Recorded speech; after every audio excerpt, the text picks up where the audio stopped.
During the days of enslavement, there were lynchings that were taking place around the country. The lynchings, in fact, came from Revolutionary War days.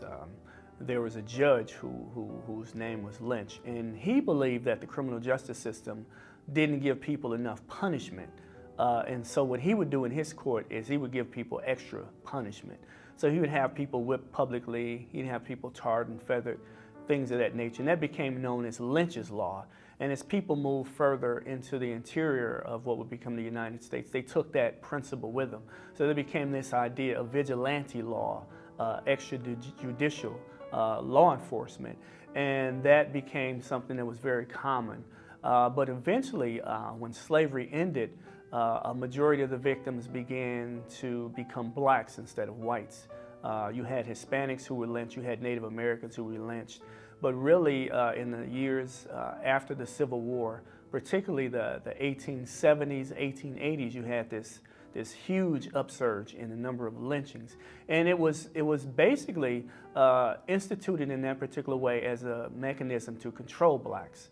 Since slavery ended, that control mechanism went away for white society, and so you needed a new mechanism to control blacks, and violence, in particular lynchings, public lynchings in particular, were absolutely a vital tool to control the black community, because you not only were able to lynch people for crimes that they supposedly committed, but you also lynched people for violations of social norms. For instance, if blacks forgot to say yes sir, no sir to whites, or yes ma'am to whites, or if they were doing a little bit too well economically, they could be lynched as an example to the rest of the black community that you're setting a bad example. So lynching was the tool that was used to replace the violence that took place during the days of enslavement, because those ideals and those methodologies used during slavery went away with the emancipation.